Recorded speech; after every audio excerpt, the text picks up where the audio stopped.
Welcome everyone. Thank you so much for joining us another video here at Info Plus. My name is Juan, and today I have really special guests with me because they are info partners to our organization. So I am so thrilled that they decided to have this time to talk to us about what their organization offers, and hopefully this is beneficial for all of you guys here in the Chicagoland area. Maureen Burns, she is the Senior Community Education Associate / Community Health Worker, as well as Jennifer Baeza. She's also a Community Health Worker for the HAP Foundation. Ladies, thank you so much for joining us today. How are you guys doing?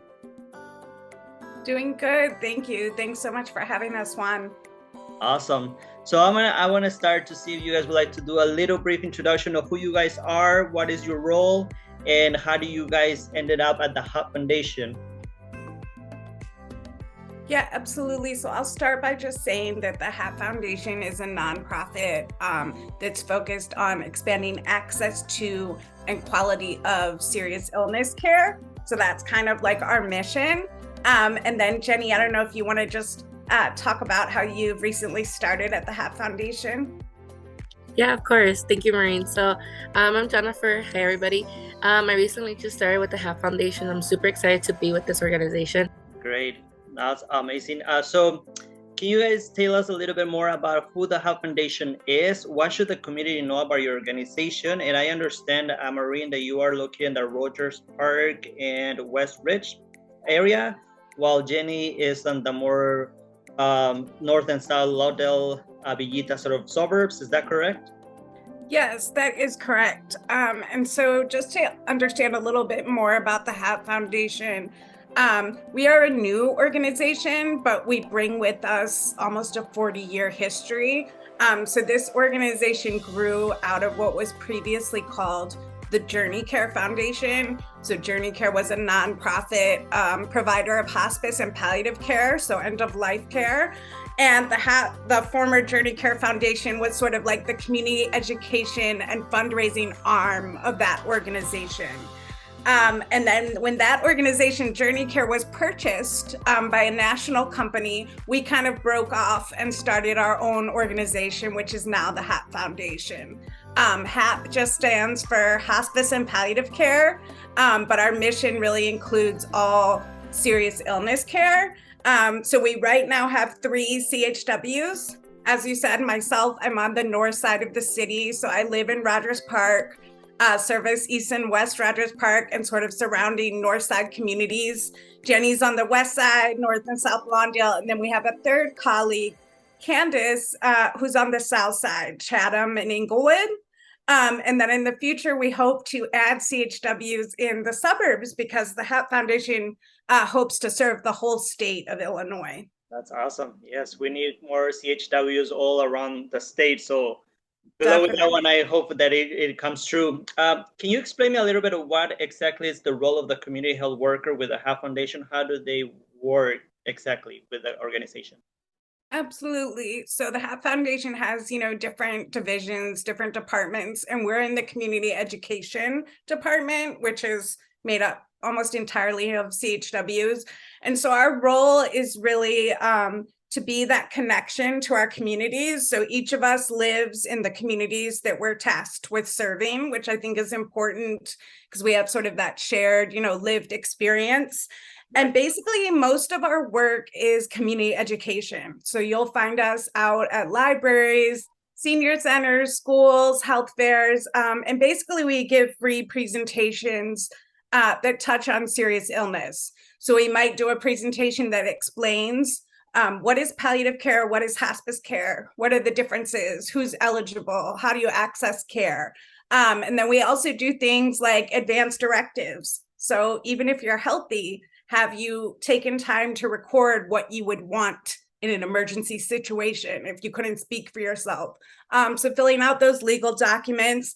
And then we're also really expanding our topics. We also lead workshops on coping with grief and loss, because that's something that, almost all of us will experience at one time or another, and it can be really difficult. It's highly stigmatized.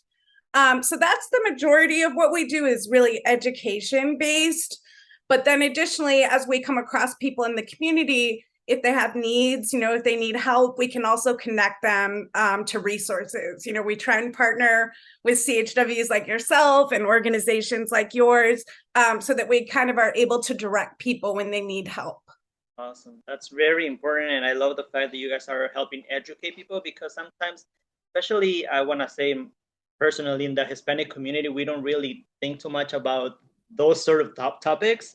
So it's very important to have organizations like you guys that, help with education and help with resources when it comes to things like that. I wanted to ask a personal question for both of you guys. What brought you guys to be community health workers?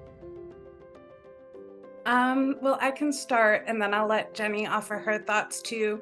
So for me, it was a long journey. I was in healthcare for quite a while, but not as a CHW, just in other parts of healthcare.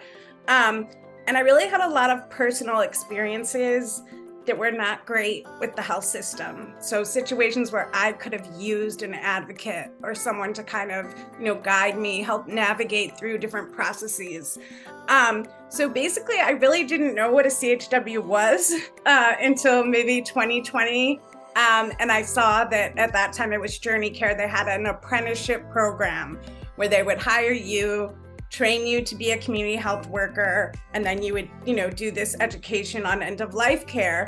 And as soon as I saw that job posting, I was like, well, whether or not I get this job, I'm going to be a CHW, because it was just like, it's one of those things that clicked.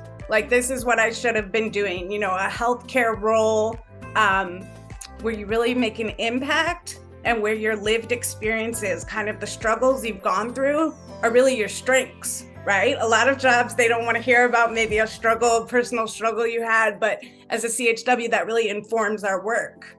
That's correct. Yeah, that's true. So thank you for being a CH worker. How about for you, Jennifer?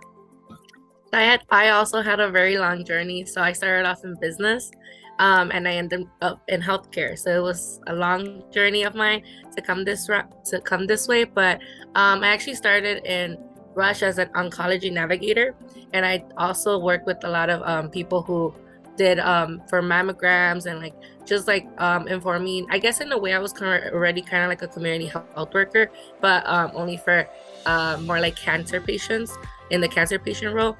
Like I said, there was a lot of, or like Maureen said, there was a lot of injustice in the health system that I kind of was like, you don't see, I guess more minorities in that field, and I wanted to be that person to be in that field. When I interviewed with the HAP Foundation, it kind of just felt already like home, and people already there were feeling like family. For example, Maureen was very kind.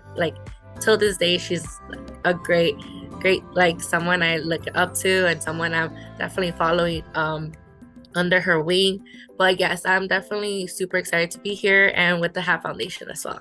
That's awesome, and I like that you brought all the skills that Maureen has, because I've had the chance to know about her work in the past, and it's amazing how professional and how much dedication she puts to all the things that she does. So I'm pretty sure you'll do well at the HAP Foundation.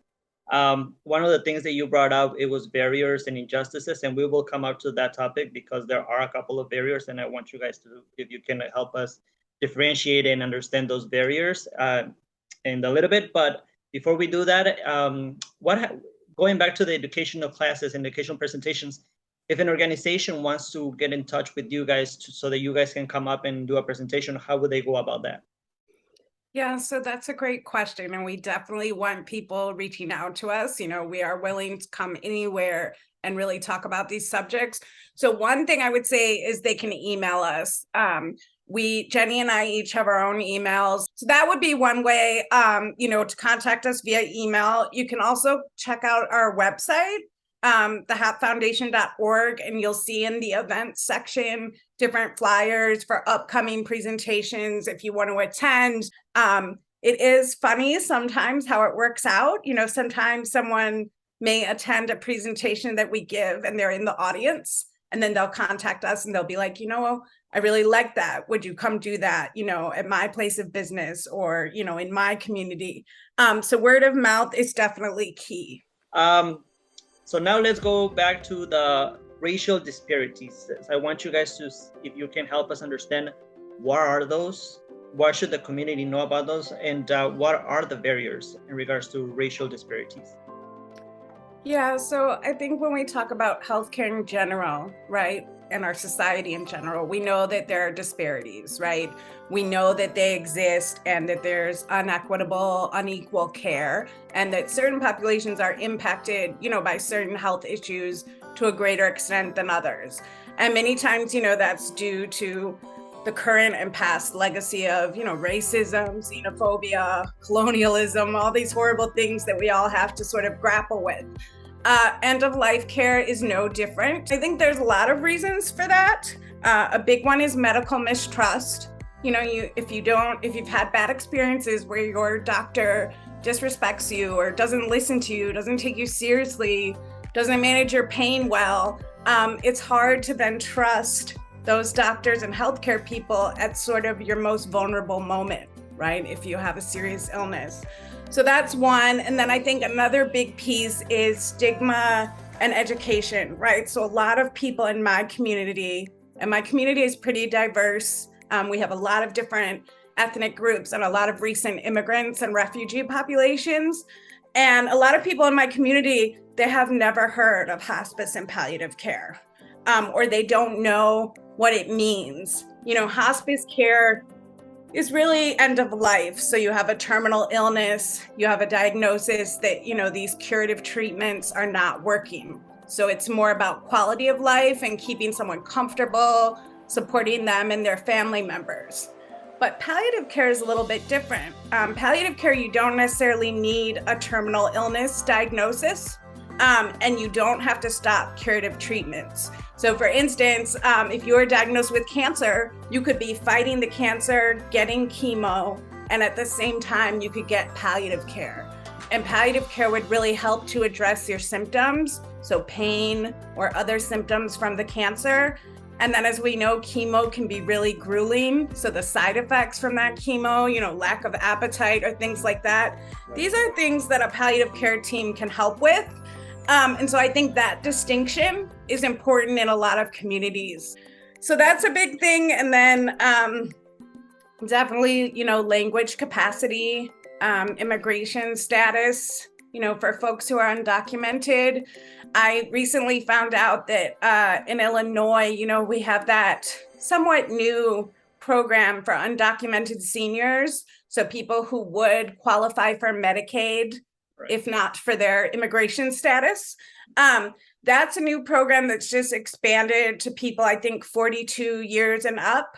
And hospice is covered under that program. So a lot of people don't know that. So kind of spreading the word and making sure people understand what's available to them. Right. That's why the work that you guys do as community health workers is so important, because you help educate those communities and what is available, what resources are available. And I think it's very needed, the labor that you guys do. So thank you for that. As a community health worker, for both of you guys, what is the legacy that you wish to leave behind? Wow, that's a great question.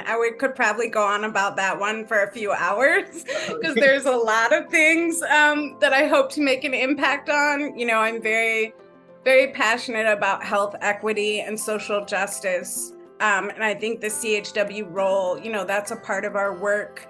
But I also think that, CHWs have such varied professions and varied job duties. But I really think community health workers in end-of-life care is pretty unique. I don't hear about it a lot. So I would really hope that we can grow our program and maybe see it duplicated.